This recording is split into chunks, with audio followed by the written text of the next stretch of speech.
আল্লাহ রাব্বুল আলামিন হযরত বিলালের মর্যাদা একটু বাড়ায় দিয়েছেন। নবী করিম সাল্লাল্লাহু আলাইহি ওয়াসাল্লাম তিনি যখন মেরাজে গেলেন, আল্লাহ পাক তার নবী মুহাম্মদুর রাসূলুল্লাহ সাল্লাল্লাহু আলাইহি ওয়াসাল্লামকে আসমানে ভ্রমণ করালেন, জান্নাত দেখালেন, জাহান্নাম দেখালেন। বিশ্ব নবী মুহাম্মদ সাল্লাল্লাহু আলাইহি ওয়াসাল্লাম তিনি যখন জান্নাত অতিক্রম করতেছিলেন, জান্নাত দেখতেছিলেন, রাসূলুল্লাহ বলতেছে আমার মনে হলো যেন আমি আর জিব্রাইল আমরা দুইজন জান্নাতে একাকী ছিলাম, কিন্তু আমার কাছে মনে হচ্ছে যেন আমাদের এই দুইজনের সঙ্গে আরো একজন আছেন। নবীজি বলছেন আমরা হেঁটে যাই, মনে হয় যেন আরো একজন মানুষের পায়ের জুতার আওয়াজের শব্দ আমি শুনতে পাই। রাসূলুল্লাহ বলতেছেন আমার মনে হয় যেন আমার আগে আগে কোনো একজন মানুষ হেঁটে চলে যাচ্ছে। রাসূলুল্লাহ হযরত জিব্রাইলকে প্রশ্ন করলেন, ভাই জিব্রাইল ঘটনা কি? এই মুহূর্তে আমি আর তুমি ছাড়া তো এখানে কেউ নাই, কিন্তু আমি যে তৃতীয় আরো একজন মানুষের পায়ের জুতার আওয়াজের শব্দ শুনতে পাচ্ছি, তিনি কে? হযরত জিব্রাইল বললেন, ইয়া রাসূলুল্লাহ সাল্লাল্লাহু আলাইহি ওয়াসাল্লাম তিনি আর কেউ নন, তিনি আপনার সেই সাহাবী মুআজ্জিনের রাসূল হযরত বিলাল রাদিয়াল্লাহু তাআলা আনহু। পড়েন সুবহানাল্লাহ। নবীজি কোথায়? জান্নাতে। নবীজি কোথায়? জান্নাতে। আর বিলাল দুনিয়ায়। রাসূলুল্লাহ জান্নাতের ভেতর থেকে হযরত বিলালের পায়ের শব্দ শুনতে পাচ্ছেন। নবীজি এলেন দুনিয়াতে। একদিন ফজরের নামাজ পড়ার জন্য মসজিদে নববীতে রাসূলুল্লাহ ঢুকলেন।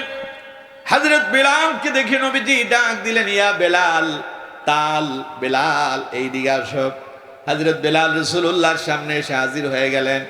নবীজি বললেন, বেলাল রে, আমি তোমার একটা প্রশ্ন করব, আমার প্রশ্নটার সঠিক জবাব দেবে।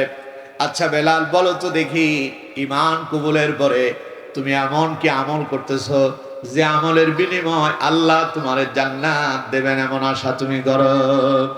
হযরত বিলাল বললেন, ইয়া রাসূলুল্লাহ সাল্লাল্লাহু আলাইহি ওয়াসাল্লাম হুজুর ঈমান কবুলের পরে এমন কোন আমল করতে পেরেছি বলে তো আমার মনে পড়ে না। হযরত বিলাল বললেন, হুজুর আমার প্রতিদিনের দৈনন্দিনের একটা আমল এমন আছে, আমি যখন ওযু করি তখনই আমি আমার সাধ্য মোতাবেক 2 রাকাত তাহিয়াতুল ওযু আদায় করার জন্য চেষ্টা করি।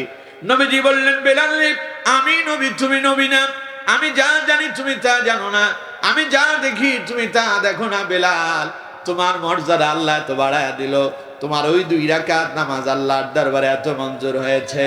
আমি নবী যখন জান্নাতে, তুমি বেলাল তখন দুনিয়ায়। আমি নবী জান্নাতের ভেতরেও তুমি বেলালের পায়ের শব্দ শুনতে পাই। সুবহানাল্লাহ। মানুষটা অনেক সুন্দর ছিল না? কথা কয় না, অনেক সুন্দর ছিল, অনেক টাকা পয়সা ছিল। আল্লাহু আকবার। হাবশী গোলাম, যিনি আহলে সুফার অন্তর্ভুক্ত ছিলেন, বাড়িঘর কিছুই ছিল না, কিন্তু আমার বন্ধুগণ মর্যাদায় কি আল্লাহ তাআলা তার কোনো কমতি দিয়েছেন? কথা বলেন, কোনো কমতি দিয়েছেন? হযরত বেলালের নাম শুনলে আমরা কি বলি? রাদিয়াল্লাহু তাআলা। আল্লাহ তার প্রতি রহম করুন, বলুন আমিন। আল্লাহ তার প্রতি খুশি হয়ে যান, আল্লাহ তার প্রতি সন্তুষ্ট হয়ে যান। আচ্ছা কোন তো দেখি, আমরা যখন ফেরাউনের নাম শুনি তখন কি পাশে কি রাদিয়াল্লাহু তাআলা আনহু বলি? কারণ ফেরাউনের তো অনেক সম্পদ ছিল, অনেক ক্ষমতা ছিল, নমরুদের অনেক সম্পদ ছিল, অনেক ক্ষমতা ছিল, আবু জাহেলের অনেক সম্পদ ছিল, অনেক ক্ষমতা ছিল, কিন্তু তাদের নাম শুনলে আমরা তাদেরকে বলি লানাতুল্লাহি আলাল কাযিবিন, এই মিথ্যাবাদীদের উপরে আল্লাহর অভিশাপ। ঠিক কিনা? জোরে বলেন ঠিক কিনা? তার মানে সম্পদ থাকলেই যে আপনি আল্লাহর প্রিয় হয়ে যাবেন বিষয়টা এমন নয়। আপনার ক্ষমতা থাকলেই যে আপনি আল্লাহর প্রিয় হবেন বিষয়টা এমন নয়। আপনি সুন্দর হলেই যে আল্লাহর প্রিয় হবেন বিষয়টা এমন নয়। আল্লাহ দেখবেন আপনার অন্তর, আপনার অন্তর যদি সুন্দর হয় আপনি আল্লাহর কাছে প্রিয় হয়ে যাবেন। পড়েন সুবহানাল্লাহ। আমার বন্ধুগণ আসুন এবার আমরা বিতাড়িত শয়তানের ওয়াসওয়াসা থেকে পানা আছে পরম করুণাময় আল্লাহ পাকের নামে শুরু করি। যারা পারেন আমার সঙ্গে ঠোঁটে ঠোঁট মিলায় পড়ুন। আউযু বিল্লাহি মিনাশ শাইতানির রাজীম। বিসমিল্লাহ বিসমিল্লাহির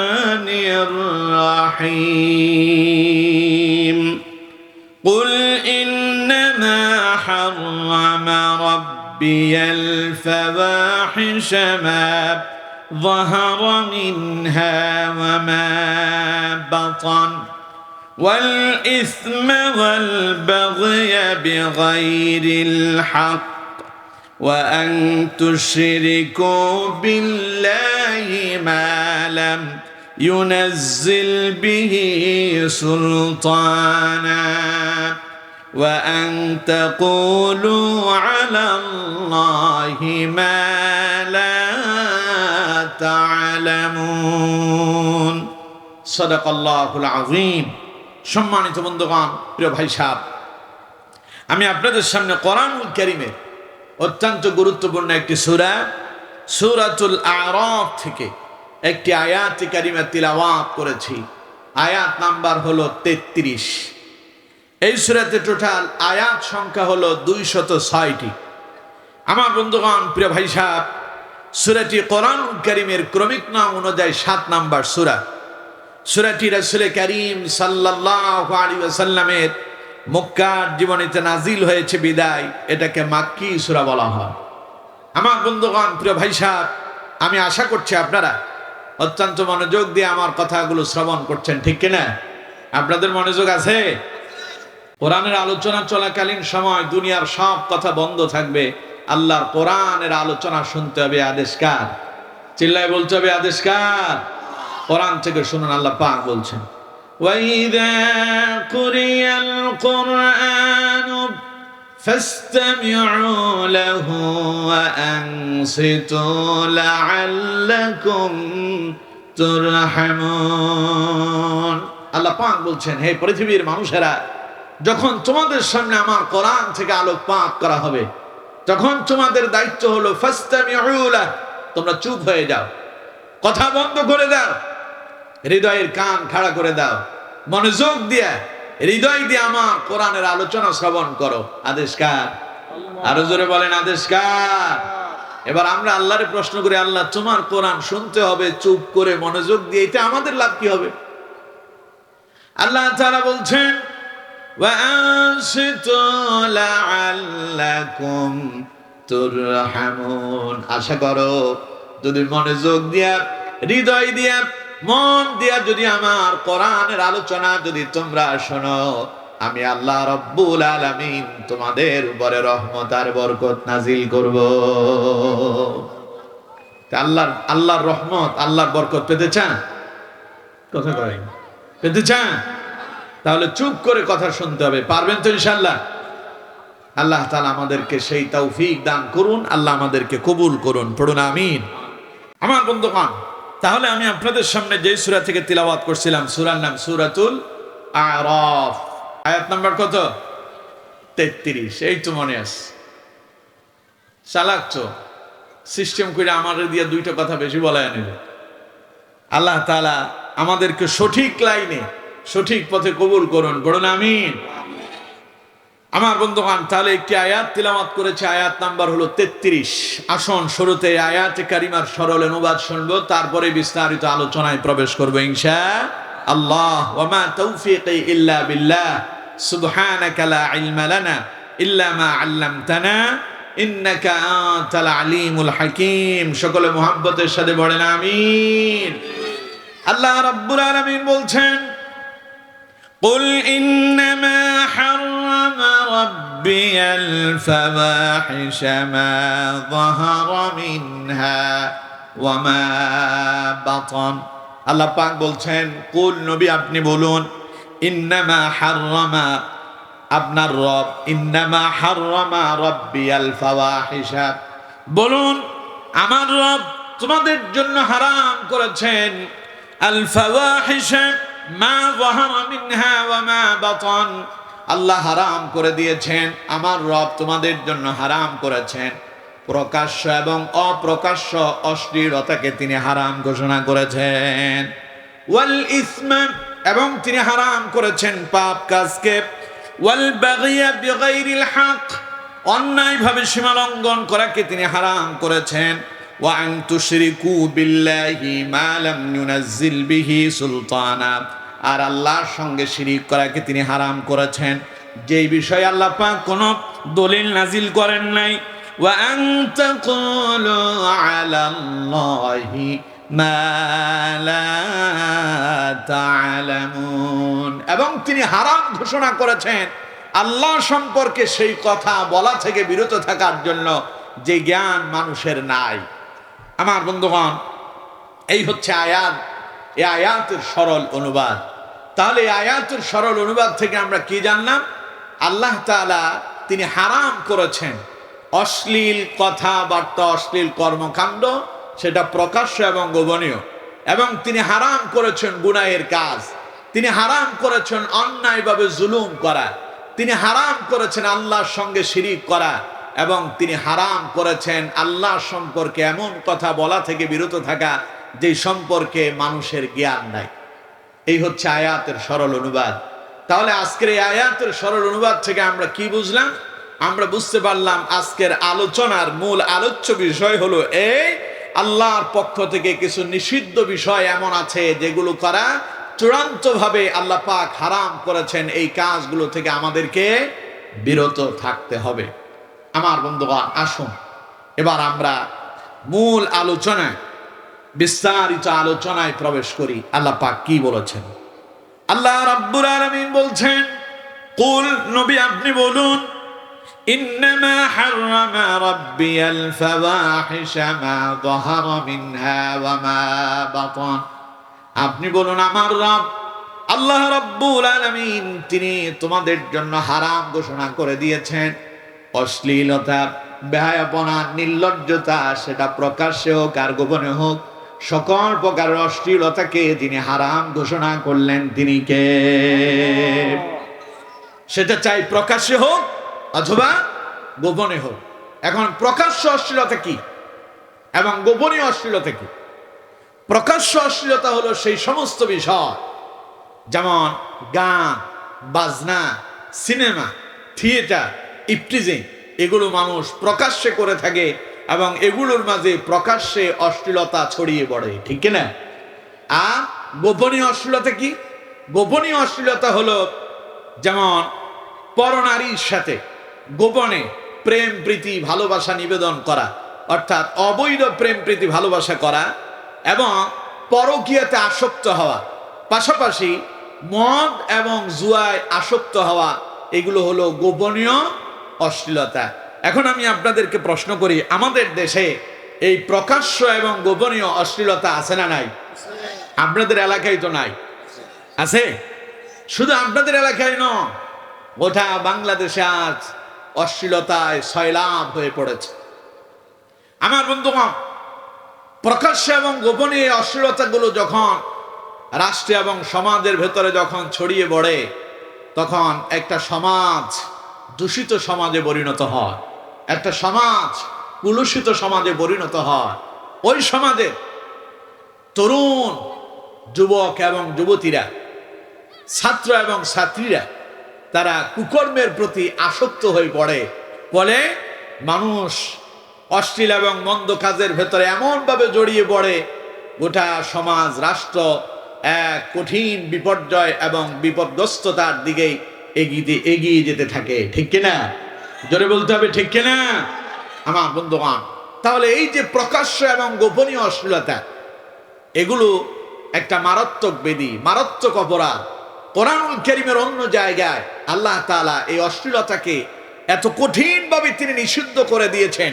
তিনি তার বান্দাদেরকে ডেকে বলছেন, ওয়ালা তাকরাবুল ফাওয়াহিশা মা যাহারা মিনহা ওয়া মা বাতান। আল্লাহ পাক বলছেন, আমার বান্দারা খবরদার, অশ্লীলতা সেটা প্রকাশ্য হোক আর গোপনে হোক, ওয়ালা তাকরাবুল ফাওয়াহিশা, খবরদার তোমরা মন্দ কাজ, অশ্লীলতা কাজের নিকটবর্তীও হয়ো না। অশ্লীল মন্দ কাজ করবে তো পরের কথা, আল্লাহ বলছেন খবরদার এর কাছেও যেও না। তার মানে এটা খুব জঘন্যতম একটা কাজ, মারাত্মক অপরাধ। আল্লাহ বলছেন এর কাছেও যেও না। যেতে নিষেধ করেছেন কে?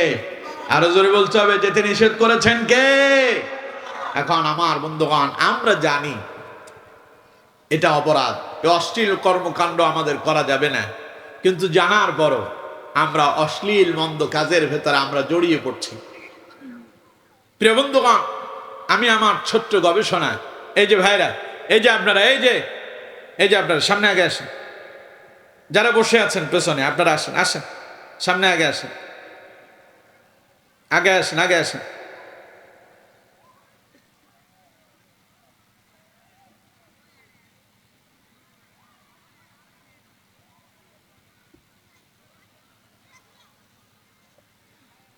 প্রিয় বন্ধুগণ, কথা বললেন না, কথা বললেন না, সামনে আসছেন, কথা বললেন না, কষ্ট করে আসছেন, বসে আছেন, একটু শোনেন, হয়তো লাভ হবে, আপনার লোকসান হবে না, ক্ষতি হবে না, কিন্তু কথা বলবেন, আপনি কিন্তু আল্লাহর আদালতে আসামি হিসাবে আল্লাহর কাছে পাকড়াও হয়ে যাবেন। তাহলে কথা বন্ধ রাখতে হবে, ঠিক আছে? কথা কয় না, ঠিক আছে? বারবার আপনারা কিন্তু আমার ডিস্টার্ব করতেছে। প্রিয় বন্ধুগণ, প্রিয় ভাই সাহেব, তো বলছিলাম এই জঘন্য অপরাধগুলো আমাদের সমাজের ভেতরে এখন শুধু গোপনে নয়, প্রকাশ্যেই চলছে। একটা সময় জানা, বেবিচার, পরকীয়ার মতো এগুলো গোপনে ছিল, এখন আর গোপনে নাই, এখন প্রকাশ্যেই চলতেছে। ছেলে থাকে বিদেশে, ভাই থাকে বিদেশে, ছোট ভাই তার বাবিরি নিয়ে রাস্তায় মার্কেটে ঘুরে বেড়ায়। এটা কি ভালো কাজ না খারাপ কাজ? এটা কি অশ্লীলতা না? কথা কয় না, অশ্লীলতা না? এখন এগুলো কিভাবে হচ্ছে? প্রকাশ্যে চলছে, প্রকাশ্যে মদের আসর বসতেছে, জুয়ার আসর হচ্ছে, প্রকাশ্যে মানুষ গান বাজনা অশ্লীলতা শুনছে, এবং প্রকাশ্যেই মানুষ এখন ফেসবুক, ইউটিউবের ভেতরে নিজেদের প্রাইভেট কর্মকাণ্ডগুলোকে এখন ভিডিও ধারণ করে সেগুলোকে ফেসবুক এবং ইউটিউবের মাধ্যমে এগুলোকে ছড়িয়ে দিচ্ছে। তার মানে যেগুলো আগে গোপনে হতো, ওই সমস্ত গোপন পাপাচারগুলো, অশ্লীলতাগুলো এখন প্রকাশ্যেই আমাদের দেশে চলছে।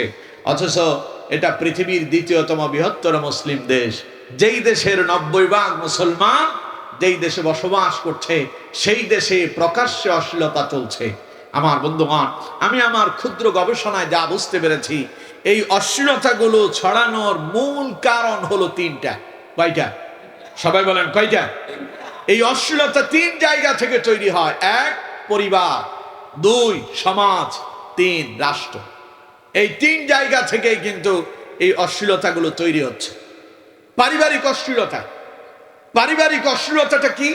পারিবারিক অশ্লীলতা হলো এই, ঘরের ভেতরে শ্বশুর আছে, অর্থাৎ পুত্রবধূর কথা বলতেছি, পুত্রবধূ, সেই পুত্রবধূর শ্বশুর, শাশুড়ি, তারপরে তার দেবর, তারপরে আছে আপনার ওই ঘরের ভেতরে তার ননদ। এই সবাই মিলে, ঘরের যত সদস্য আছে সকলে মিলে বসে একসাথে সিনেমা দেখে, আছে না? আর যে সিনেমা দেখতেছে সেগুলো হলো হিন্দি সিনেমা। যেই সিনেমাগুলো তারা দেখছে সেখানে বাপ আছে, মেয়ে আছে, ছেলে আছে, মা আছে, পুত্রবধূ আছে। সবাই মিলে যখন এই অশ্লীল সিনেমাগুলো যখন দেখলো, সেই সিনেমার ভেতরে যখন একটা বেহায়াপনা ড্রেস, বেহায়াপনা অঙ্গভঙ্গি যখন সেখানে উপস্থাপন করা হলো, সেটা শ্বশুরও দেখলো, পুত্রবধূও দেখলো, ছেলেও দেখলো, বাপও দেখলো, মেয়েও দেখলো, মাও দেখলো, সবাই একসাথে বসে। এবার কন্ত দেখি, এগুলো যখন একদিন দুই দিন এভাবে চলতে থাকে, তখন কি আর সেই পরিবারের ভেতরে লজ্জা শরম থাকে? কথা বলেন, থাকে? রাসূলুল্লাহ বলেছেন, আল হায়াউ শু'বাতুম মিনাল ঈমান। নবীজি বলছেন, লজ্জা হলো ঈমানের অঙ্গ। তার মানে যার কাছে লজ্জা নাই, তার ঈমানের একটা অংশই তার দেহ থেকে, তার অন্তর থেকে চলে যায়। এই জন্য আমার বন্ধুগণ, লজ্জা শরম আমাদের থাকা লাগবে। একজন বাবা সেই তার মেয়েকে নিয়ে, মা তার ছেলেকে নিয়ে, শ্বশুর তার পুত্রবধূকে নিয়ে একসাথে বসে অশ্লীল সিনেমা দেখে, আমার বন্ধুগণ, এই কাজ কোন মুমিন মুসলমানের দ্বারা হতে পারে না। এটা কি মুমিন মুসলমানের কাম? কথা বলেন, মুমিন মুসলমানের কাম। অথচ আমার বন্ধুগণ, পরিবারের অভিভাবক যিনি হবেন, পরিবারের প্রধান যিনি হবেন, আল্লাহ রাব্বুল আলামিন তার ব্যাপারে তিনি আদেশ প্রদান করেছেন। কোরআনে আল্লাহ পাক বলছেন, ইয়া আইয়ুহাল্লাযীনা আমানু কু আনফুসাকুম ওয়া আহলিকুম নারা وقودها الناس والحجارة عليها ملائكة غلاظ شداد لا يعصون الله ما أمرهم ويفعلون ما يؤمرون চিল্লায় বলেন আল্লাহু আকবার। আল্লাহ পাক বলছেন, হে ইমানদারেরা, হে মুমিনেরা, হে বিশ্বাসীরা, কু আনফুসাকুম, তুমি নিজে বাঁচো, ওয়া আহলিকুম, এবং তোমার আহাল পরিজনদেরকে বাঁচাও, নার, আগুন থেকে। তার মানে হে ইমানদারেরা, হে মুমিনেরা, হে বিশ্বাসীরা, তুমি নিজেও জাহান্নামের আগুন থেকে বাঁচো, আর তোমার আহাল পরিজন যারা আছে তাদেরকেও জাহান্নামের আগুন থেকে বাঁচাও। জাহান্নামের আগুন থেকে বাঁচাও একটাই মাধ্যম, তা হলো নিজে আল্লাহ রাব্বুল আলামিন এবং তার রাসূলুল্লাহ দেখানো পথ তরিকা মোতাবেক জীবন পরিচালনা করবে, গুনাহের কাজ ছেড়ে দেবে, অশ্লীল মন্দ কাজ থেকে বিরত থাকবে, আর আল্লাহ যা অর্ডার করেছেন সেগুলো যথাযথভাবে পালন করবে, নিজেও পালন করবে, পরিবারের অন্য সদস্য যারা আছেন তাদেরকেও সেই সমস্ত কাজগুলো করার জন্য আদেশ করবেন। বলেই তিনি জাহান্নামের আগুন থেকে নিজেও বাঁচতে পারবেন, আর আহাল পরিজনদেরকেও বাঁচাতে পারবেন, ঠিক কিনা? কিন্তু এখন আমরা দেখছি তার উল্টোটা। মা মেয়ে, বাপ ছেলে, পুত্রবধূ সবাই মিলে বসে অশ্লীল সিনেমা দেখতেছে। এবার এখান থেকে যারা উৎপাদন হবে, এই ঘরে যত নাতি নাতিরা আসবে, পরিবারের নতুন সদস্য যারা আসবে, তারাও সেই অশ্লীলতার মধ্য দিয়ে তারাও বেড়ে উঠবে। দেখবেন ছোট্ট বাচ্চা মোবাইল না দিলে খেতেই চায় না, আছে না এরকম? মোবাইল না দিলে ওর কান্নাই বন্ধ করা যায় না। মা কাজ করতে পারে না, তখন বাচ্চার হাতে মোবাইল ধরায় দিচ্ছে। এই ছোট্ট বাচ্চাটা মোবাইল পাওয়ার পরে মোবাইলের ভেতরে অশ্লীলতা, ব্যয়াপনা যেগুলো চলছে, অশ্লীল গান, অশ্লীল সিনেমা দেখতেছে, এবং সেগুলো দেখে সে নতুন এক অশ্লীলতার ভেতরে ঢুকে পড়েছে। গত কয়েকদিন যাবৎ ফেসবুকের ভেতরে ছোট্ট একটা ফিক্সার আপনারা দেখতে পাচ্ছেন, অনেকেই দেখেছেন যারা ফেসবুক চালান। ছোট্ট বাচ্চা দুইজন আসছে বেড়ানোর জন্য। তো বাড়িতে আসার পরে বয়স কত হবে, 5-7 বছর, একটা মেয়ে বাবু আর একটা ছেলে বাবু, দুইজনে মিলে টয়লেটের ভেতরে গিয়া একজন আরেকজনের জড়ায় ধরে শুয়ে আছে। নাউজুবিল্লাহ পড়েন, আরো জোরে পড়েন নাউজুবিল্লাহ। এই যে বাচ্চা, ছোট্ট ছেলে এবং মেয়ে বাবু এবং ছেলে বাবু, এই অশ্লীলতা সে যে কোথা থেকে পেল? এই বয়সে তো সেগুলো শেখার কথা ছিল না, শিখলো কোত্থেকে? এই মোবাইল থেকে, ঠিক কিনা? জোরে বলতে হবে, ঠিক কিনা? এবং রাসূল কারীম সাল্লাল্লাহু আলাইহি ওয়াসাল্লাম বলছেন, সন্তানের বয়স যখন 7 বছর হবে তখন তারে নামাজ শেখাও। মুরু আওলাদাকুম বিসসালাতি ওয়া হুম আবনাউ 7 সিনিন ওয়াদরিবুহুম আলাইহা ওয়া হুম আবনাউ 10 সিনিন। যখন সন্তানের বয়স 7 বছর হয় তখন তারে নামাজ শেখাও, আর যখন 10 বছর হবে নামাজ না পড়লে তারে পিটাও। পাশাপাশি আরেকটি কথা রাসূলুল্লাহ বলেছেন, 10 বছর বয়স হলে বাচ্চাকে মা বাবার বিছানা থেকে আলাদা করে দাও। আমাদের দেশে অসংখ্য পরিবার আছে সন্তানের বয়স 15 বছর হয়ে গেছে, এখনো মা বাবার সঙ্গে ঘুমায়। এরকম আছে না নাই? জোরে বলেন, আছে না নাই? আল্লাহ মাফ করুন। মা বাবার কিছু প্রাইভেট সময় থাকে, গুরুত্বপূর্ণ সময় থাকে। এই সময়গুলো যদি মা বাবা যখন একান্ত অতিবাহিত করেন, এটা যদি বাচ্চা টের পায়, এগুলো বাচ্চা এখান থেকে শিখবে, এবং বাইরে গিয়ে সে তার অন্য বন্ধু বান্ধবের সাথে এগুলো নিয়ে আলাপ আলোচনা করবে। বলে আপনার থেকে সে কি শিখলো? অশ্লীলতাটাই শিখলো, ভালো কিছু শিখতে পারলো না। পাশাপাশি এই মোবাইলগুলো ধরায় দেওয়ার কারণে ছোট্ট বাচ্চারা পর্যন্ত, ছোট্ট বাবু, ছেলে বাবু, ছোট্ট মেয়ে বাবু, তারা মনে করতেছে একজন আরেকজনকে মনে হয় জড়ায়া ধরতে হবে, চুমু খাইতে হবে। নাউযুবিল্লাহি মিন যালিক। এগুলো শিখতেছে এই মোবাইল থেকে, আর এগুলো তৈরি হচ্ছে পরিবার থেকে। অথচ আল্লাহ তাআলা নির্দেশ প্রদান করেছেন, খবরদার ইমানদারেরা কু আনফুসাকুম ওয়া আহলিকুম নারা, নিজেও জাহান্নাম থেকে বাঁচো এবং তোমার আহাল পরিজনদেরকেও জাহান্নামের আগুন থেকে বাঁচাও। আমার বন্ধুগণ, পরিবারের এমন এক অবস্থা হয়ে গেল, স্বামী স্ত্রী, ঘরের ভেতরে মা বাবা আছেন, ছোট ভাই বোন আছেন, সবাই মিলে অশ্লীল মন্দ কাজ ঘরের ভেতরে করতেছে। স্বামী স্ত্রী তার মন্দ টিকটক তৈরি করে, স্বামী নিজে সেগুলো ভিডিও করে, আছে না না? মেয়ে টিকটক করতেছে, মা এবং বাবা তারাই তাকে টিকটক করার জন্য যত সরঞ্জাম আদি প্রয়োজন আছে সব তারা ক্রয় করে দিচ্ছে, আর পাশাপাশি সহযোগিতা করতেছে। আবার মেয়ের বাবা রাস্তায় বেরিয়ে বলে, আমার মেয়েটা এখন ক্লাস 7-এ পড়ে। ক্লাস 7-এ পড়লে কি হয়েছে, এখন সে সেলিব্রিটি, কারণ টিকটকে তার ফলোয়ার এখন 5 লক্ষ পার হয়ে গেছে, ঠিক কিনা? আছে না না? অথচ তার মেয়ের যে সমাজের ভেতরে অশ্লীলতা সে প্রকাশ করতেছে, প্রকাশ্যে গুনাহের কাজ করতেছে, প্রকাশ্যে বেহায়াপনা করতেছে। মা বাবা দুইজন তা মোবাইলের ভেতরে ভিডিও ধারণ করলো আর ফেসবুক ইউটিউবে ছেড়ে দিল। আমার বন্ধুগণ, মনে রাখবেন, আপনি নিজে অশ্লীলতাকে প্রমোট করেছেন, আপনি নিজে অশ্লীলতাকে সমর্থন দিলেন, অশ্লীল কর্মকাণ্ড করার জন্য আপনি আপনার সন্তানটার সুযোগ তৈরি করে দিলেন। কিয়ামতের দিন আপনি মা বাবা আল্লাহ আদালতে পাকড়াও হয়ে যাবে। কথা কার? আরো জোরে বলেন, কথা কার? কোরআন থেকে শুনুন, আল্লাহ রাব্বুল আলামিন বলছেন, কিয়ামতের দিন মানুষ আল্লাহর দরবারে এইভাবে মামলা দায়ের করবে আর তারা বলবে, ওয়াকালাল্লাযীনা কাফারু রাব্বানা আরিনাল্লাযীনি আযাল্লানা মিনাল জিন্নি ওয়াল ইনস নাজআলহুমা তাহতা আকদামিনা লিয়াকুনা মিনাল আসফালিন। কিয়ামতের দিন যখন অপরাধীদেরকে জাহান্নামের দিকে নিয়ে যাওয়া হবে, অপরাধীরা যখন আল্লাহর দরবারে মামলা করবে, ওরা বলবে, রব্বানা, হে আমাদের প্রতিপালক, আরিনাল্লাযীনি আযাল্লানা মিনাল জিন্নি ওয়াল ইনস, মানুষ এবং জিনদের ভেতরে কারা আমাদেরকে পথভ্রষ্ট করলো, কারা আমাদেরকে পথহারা করলো, কারা আমাদেরকে পথ দেখালো না,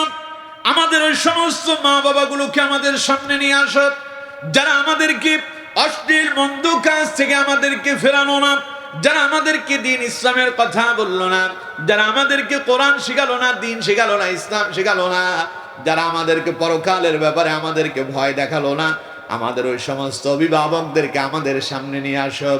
আরিনাল্লাযীনি আযাল্লানা মিনাল জিন্নি ওয়াল ইনসি নাজআলহুমা তাহতা আকদামিনা লিয়াকুনা মিনাল আসফালিন। ওরা বলবে, আয় আল্লাহ তাআলা, আমরা এমনি এমনি জাহান্নামে যাব না, কাদের কারণে জাহান্নামে হয়েছে তাদেরকে নিয়ে আসো, আমরা ওদের ঘাড়ের উপরে পাড়া দিয়া, ওদেরকে লাথি দিয়া, ওদেরকে মারায়া, তাদের কাঁধের উপরে ভর করে তারপরে আমরা জাহান্নামে যাব। তার মানে চিন্তা করেন, আপনি বাবা, আপনি মা, আপনি পরিবারের অভিভাবক, আপনি আপনার সন্তানকে অশ্লীলতা থেকে ফেরালেন না, তার অশ্লীল মন্দ কাজ থেকে ফেরানোর চেষ্টা করলেন না, আপনি তাকে আদর যত্ন করে অশ্লীলতার দিকে আরো সামনে এগিয়ে দিলেন। কিয়ামতের দিন আপনার সন্তান যদি জাহান্নামী হয়ে যায়, সেই সন্তান আপনার বিরুদ্ধে আল্লাহর আদালতে মামলা দেবে। আপনি যে তারে কোরআন শেখান নাই, দ্বীন শেখান নাই, এই জন্য সেই দিন আপনি নিজে আসামি হয়ে যাবেন। এই জন্য আমার বন্ধুগণ, সন্তানের ব্যাপারে আমাদেরকে অত্যন্ত সচেতন এবং সাবধান হতে হবে। নিজেরাও অশ্লীল কর্মকাণ্ড করব না, আর সন্তানরাও যাতে করে অশ্লীল কর্মকাণ্ড করতে না পারে, এই ব্যাপারে আমাদেরকে সতর্ক থাকতে হবে। আমরা পারবো তো এটা? কথা বলেন, পারবো তো এটা? আল্লাহ আমাদেরকে তৌফিক দান করুন, পড়ুন আমিন। তাহলে অশ্লীলতার প্রথম যেখান থেকে উৎপাদন হয়, তৈরি হয়, সেটা কি? পরিবার। এই পারিবারিক অশ্লীলতা থেকে আমাদেরকে বেরিয়ে আসতে হবে। ঘরের ভেতরে পুত্রবধূ আছে, ঘরের ভেতরে বড় ছেলে আছে, মেয়ে আছে, মা বাবাকে হতে হবে সাবধান, অশ্লীল কর্মকাণ্ড করা থেকে বিরত থাকতে হবে। আপনি যা করবেন তারা আপনার থেকে তা শিখবে, এর জন্য এগুলো করা যাবে না। 2 নাম্বার, অশ্লীলতা ছড়ায় সমাজ থেকে। সামাজিক অশ্লীলতা কিছু আছে। সামাজিক অশ্লীলতা কি? সামাজিক অশ্লীলতা হলো সমাজে দেখবেন বিভিন্ন সময় বিভিন্ন আচার অনুষ্ঠান হয়, যেমন বিয়ের সময় গায়ে হলুদের অনুষ্ঠান হয়, মুসলমানি করালে পরে খতনা অনুষ্ঠান হয় না? এই সমস্ত অনুষ্ঠানগুলোকে কেন্দ্র করে আমাদের দেশে বিভিন্ন ধরনের গায়ক গায়িকা, নায়ক নায়িকাদেরকে ভাড়া করে নিয়ে আসা হয়। সারা রাত ব্যাপী ধুমধাম সেখানে ঢোল তবলা বাজে এবং বিকট আওয়াজে স্পিকার বাজায় গান বাজনার অ্যারেঞ্জমেন্ট করা হয়। আছে না নাই? জোরে বলতে হবে, আছে না নাই? এই গান বাজনাগুলো যেখানে হয় সেখানে মাও আছে, মেয়েও আছে, ছেলেও আছে, যে মেয়ের বিয়ে হচ্ছে সেও আছে, স্বামীও আছে, সবাই সেখানে থাকে। আর সেখানে এই প্রকাশ্যে অশ্লীলতাগুলো হয়, এগুলো সামাজিকভাবে তৈরি হচ্ছে। সমাজ থেকে এগুলো বন্ধ করার ব্যাপারে কারো কোনো চিন্তা ভাবনা নাই। বরং মসজিদের সভাপতি তিনিও এমন কাজ করতেছেন। তার ছেলের বিবাহতে দেখা যায় মসজিদের সভাপতির ছেলের বিয়ে, তার মেয়ে ছেলের বিয়ে এবং মেয়ের বিয়েতে দেখা যায় গায়ে হলুদের অনুষ্ঠানের নামে তার বাড়িতেও গান বাজনার আয়োজন হয়। ইমাম সাহেব যদি বলে, সভাপতি সাহেব আপনি মসজিদের সভাপতি, আপনি মসজিদের সভাপতি হওয়ার পরে আপনার বাড়িতে আপনার ছেলের বিয়ে অথবা আপনার মেয়ের বিয়েতে গান বাজনা হচ্ছে, সভাপতি সাহেব কাজটাকে ঠিক হচ্ছে নাকি? সভাপতি সাহেব জবাব দেন, ইমাম সাহেব আপনারে তো আমি বেতন দিই, মাস শেষে আপনার বেতন পেলেই হলো। সভাপতি সাহেব জবাব দেয়, ইমাম সাহেব গান বাজনা কি সারা বছর করেছি নাকি? আমার একটা মাত্র ছেলে অথবা আমার একটা মাত্র মেয়ে, আমি আমার মেয়ের বিয়েতে ছেলের বিয়েতে জীবনে একবার গান বাজনা করলাম, এটাই আপনার চোখে লেগে গেল। বরং এমন অবস্থা হয়ে যায় বাধা দেওয়ার কারণে ইমাম সাহেবের চাকরি পর্যন্ত থাকে না। ঠিক কিনা? অথচ আমার বন্ধুগণ, যিনি মসজিদের সভাপতি হবেন, যিনি মসজিদের সেক্রেটারি হবেন, যিনি সমাজের নেতা হবেন, যিনি সমাজের অধিপতি হবেন, যিনি সালিশদার হবেন, যিনি চেয়ারম্যান হবেন, যিনি মেম্বার হবেন, যিনি নেতা হবেন, নেতাদের কাজ হলো সামাজিক যত প্রকারের অশ্লীলতা আছে, প্রকাশ্য সকল প্রকারের অশ্লীলতা বন্ধ করার জন্য যত রকমের চেষ্টা আছে সবগুলো তাদেরকে করার দরকার ছিল কি ছিল না? কথা বলে না, ছিল কি ছিল না? রাসূল কারীম সাল্লাল্লাহু আলাইহি ওয়াসাল্লাম বলছেন, মান রাআ মিনকুম মুনকারান ফালইয়ুগাইয়িরহু বিয়াদিহি ফাইন লাম ইস্তাতি' ফাবিলিসানি ফাইন লাম ইস্তাতি' ফাবিকলবিহি ওয়া যালিকা আযআফুল ঈমান। কথা কার? রাসূলুল্লাহর। কথা কার? রাসূলুল্লাহ। রাসূল কারীম সাল্লাল্লাহু আলাইহি ওয়াসাল্লাম বলছেন, মান রাআ মিনকুম মুনকারান ফালইয়ুগাইয়িরহু বিয়াদিহি, যদি তোমাদের সামনে কোথাও প্রকাশ্যে কোনো অশ্লীলতা হয়, তখন তোমাদের দায়িত্ব হচ্ছে সেই অশ্লীলতাটাকে তোমরা তোমাদের হাত দিয়ে বাধা দিয়া সেটাকে পরিবর্তন করে দাও।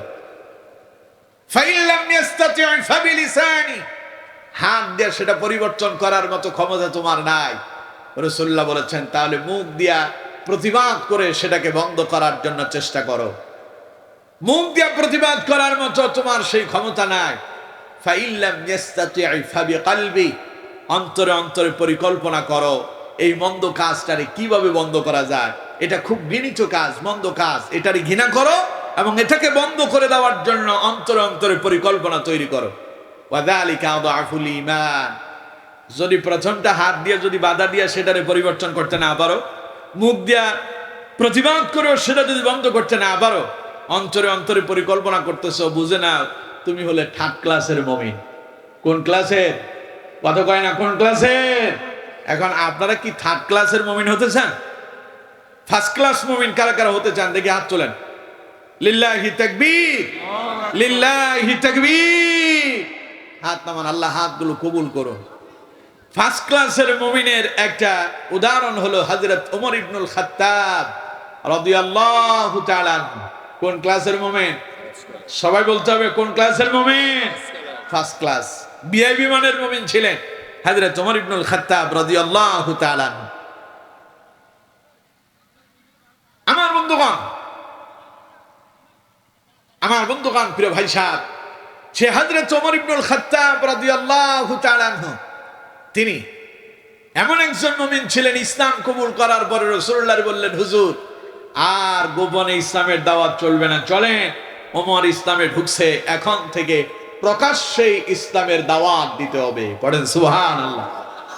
আমার বন্ধুগণ, তার মানে যেই ব্যক্তি কোন অশ্লীল মন্দ কাজ দেখলো, ফাইল্লাম, যেই ব্যক্তি কোন অশ্লীল মন্দ কাজ দেখলো, মান রাআ মিনকুম মুনকারান ফালইউগাইয়িরহু বিয়াদি, সমাজের লোকদের দায়িত্ব হলো তারা সেগুলোকে হাত দিয়ে বাধা দেবে।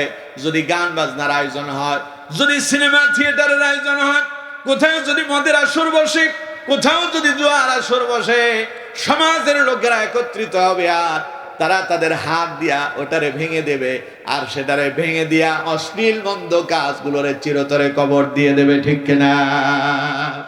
ওটা করতে পারেন না, আপনার সেই ক্ষমতা নাই। ফাইল্লাম ইস্তাতি' ফাবিলিসানি, প্রতিবাদ তো করতে পারবেন, প্রতিবাদ তো করা যাবে। ঠিক কিনা? কথা কয় না, করা যাবে না? প্রতিবাদেরও একটা ভাষা আছে, যে প্রতিবাদের মধ্য দিয়া ফ্যাসিস্টরা পালিয়ে যেতে বাধ্য হয়েছে, জালেমরা লুকিয়ে যেতে বাধ্য হয়েছে। একটা মাত্র আওয়াজ, সেটা ছিল প্রতিবাদ। সেটা কি? কথা বলেন, সেটা কি? ডাইরেক্ট গিয়ে তাদের বিরুদ্ধে অ্যাকশন নেওয়া যায় নাই। প্রতিবাদ আর স্লোগানের মধ্য দিয়া রাস্তায় যখন উত্তাল হয়েছে, তখন জালেমেরা পেছনের দরজা দিয়া পালায় যেতে বাধ্য হয়েছে। তার মানে রাসূলুল্লাহ বলেছেন, যেখানে অশ্লীলতা দেখবে, যেখানেই মন্দ কাজ দেখবে, যেখানেই বেহায়াপনা দেখবে, সেখানেই প্রকাশ্যে তোমরা নেমে পড়ো, প্রতিবাদ করো, যাতে করে এই অপরাধীরা প্রকাশ্যে যারা অপরাধ করছে, তারা যেন এই মন্দ কাজ ছেড়ে পালিয়ে যেতে বাধ্য হয়। আদেশ কার? আরো জোরে বলতে হবে, আদেশ কার? কিন্তু দুর্ভাগ্য, আমরা সেটাও করতে পারি না। রাসূলুল্লাহ বলেছেন, সেটা যদি না পারো, বাঁচার কোনো পথ নাই। ফাইল্লাম ইস্তাতি' ফাবিকলবি, তুমি তোমার অন্তরে অন্তরে পরিকল্পনা করো, অন্তর দিয়ে এই কাজটারে ঘৃণা করো, কিভাবে এটারে বন্ধ করা যায় তার পরিকল্পনা করতে থাকো। কিন্তু দুর্ভাগ্য, আমার দেশের বহু মুসলমান এমন আছে, গান বাজনা অশ্লীলতা দেখলে মনে মনে চিন্তা করে, আমার বন্ধুর বিবাহতে নায়িকা আসছে 2টা, নায়ক আসছে 3টা, আমি আমার বিবাহতে নায়ক আর নায়িকা ভাড়া করে নিয়ে আসবো 10টা। ও আনছে বক্স, আনছে 2টা, আমি আনবো 10টা। আমি সেখানে আরো অনেক কিছুর আয়োজন করব, আমার বিবাহতে এই হবে সেই হবে। এই জাতের অশ্লীলতা করার জন্য মনে মনে পরিকল্পনা করে। ঠিক কিনা? রাসূল বলেছেন কিভাবে এই সমস্ত মন্দ কাজ বন্ধ করা যায় সেটার জন্য পরিকল্পনা করতে, আর তিনি মন্দ কাজ কেমনে করা যায় সেটার পরিকল্পনা করতেছেন।